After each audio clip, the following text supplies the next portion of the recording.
I joined Seaford mainly because of the rugby aspect they offered and the sports, alongside with the academics as well. Next year, plan to defer for a year and go into Harlequins full time after being offered a contract by Harlequins. We're so pleased for Nathan Jibulu receiving his contract with Harlequins. Nathan's worked extremely hard. I think that's really important, and that's going to stand him in good stead for being a professional rugby player. He's had to overcome some setbacks. In his first game for Seaford, unfortunately, he had quite a nasty injury. So that first period of time while settling into a new school, he has to overcome that and deal with that.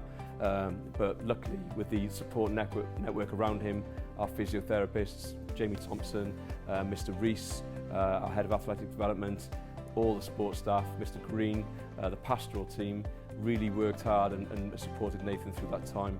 And he had to do a lot of stuff on his own, in here, performance room, and really work through that period.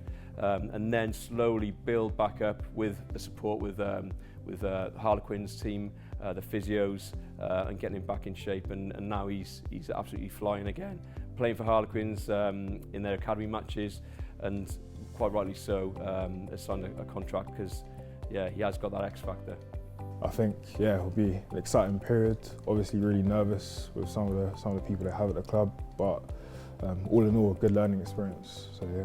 I originally learned about my contract in November over a Zoom call with the two academy coaches, Chim and Jim, and they basically sat down and told me they were in a position to offer me one, which was quite exciting. It's something that you look forward to when you're in year 9, year 8, and seeing some of the first team players walking around and the opportunities they get. You kind of dream as a little kid to obviously go on and do some of the things they do. I know that as soon as you get into that whole rugby world in terms of full time, especially as a young kid, 18, 19, there are those opportunities to play for England under 20s. But yeah, I'll definitely be aspiring and trying my hardest to maybe get called into a team. After my deferral year, I'm planning to go to Surrey University in September 2022 to study accounting and finance. This is just like my mum used to say, rugby career doesn't last forever, and God forbid if there's ever an injury that puts you out for good, then you have that kind of backup in terms of uni. But yeah, I just think it's something to take your mind off of rugby as well. Just after training, you don't really want to be thinking about rugby 24/7, but also having that education aspect as well. I'll still be enrolled in Harlequins and during the day going to training, and maybe evenings taking some of my lectures. It'll probably be a lot to balance, but the proximity between the uni and the rugby is pretty close, so it kind of makes things a lot easier between education and sport. I'm really pleased as well that Nathan, just talking to him, his plans obviously to go full time with Harlequins next year, but he's still got one eye on his education. And when I speak to all our athletes, regardless if they're on a scholarship program or not, we call them student athletes, and the student bit comes first. The athlete bit is the icing on the top. So it's all about managing their lifestyle, and I'm sure Nathan will do that, and I'm sure he'll do very, very well at Harlequins. I started playing rugby in year 7 at Wimbledon College, and a nice family called the Bosch family introduced me to Wimbledon Warriors, which I think is where my rugby really kick-started, just because of the freedom they gave us. And Wimbledon College as well as a whole, playing there from year 7 to year 11. Jordan Turner Hall, helping with my skills. I think all of those guys really took a massive influence on my rugby life. But I think more importantly, my mum, my brother, they've really helped me a lot.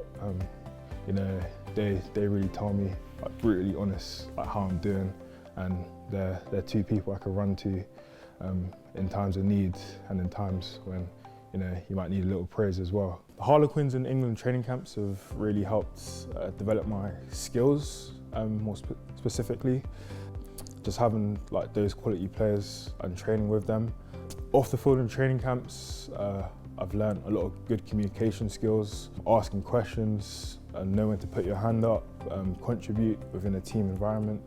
I think there's a lot of nutritional stuff they've taught us. The first time I saw Nathan play Rugby was when he visited Seaford College on a fixture. It was a National Cup quarter-final against Wimbledon College, and he was outstanding on the pitch. Unfortunately, he was on the losing team, but he was an outstanding player.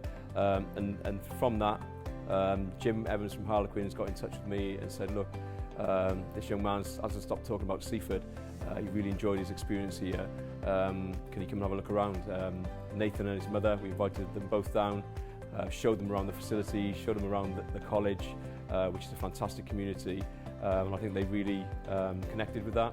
And obviously the Sports Scholars Programme, the 16 plus performance athlete programme, was something that they thought that could really help them add to the already fantastic skills he learned at Wimbledon College, and hopefully we've helped him in the last few years on the pitch and off the pitch. For Seaford, in the last 2 years, I think it shaped me into a great person on the field and off the field. I think some of the qualities I've learned and how to carry myself on the field has also helped me with some of my off-field stuff in terms of academics, focusing in class and stuff like that. I've really loved the sport, the community.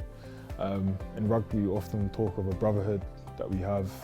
Everyone's really close, interlinked, especially in the boarding house. A lot of the rugby players board, so we really end up really close, close group of friends. But yeah, I think the scholarship programs also helped me as well. Those sessions on Tuesdays and Thursdays with Mr. Reese and Mr. Doubler helping us with our on-field skills, and some of the meetings we used to have in the JC about how to manage our sports lifestyle, and the Zoom meetings with some of the athletes that Mr. Doubler brought on, I think really helped. It was a small insight into what life is like in the sports world. I think Mr. Green's influenced me massively at my time at Seaford.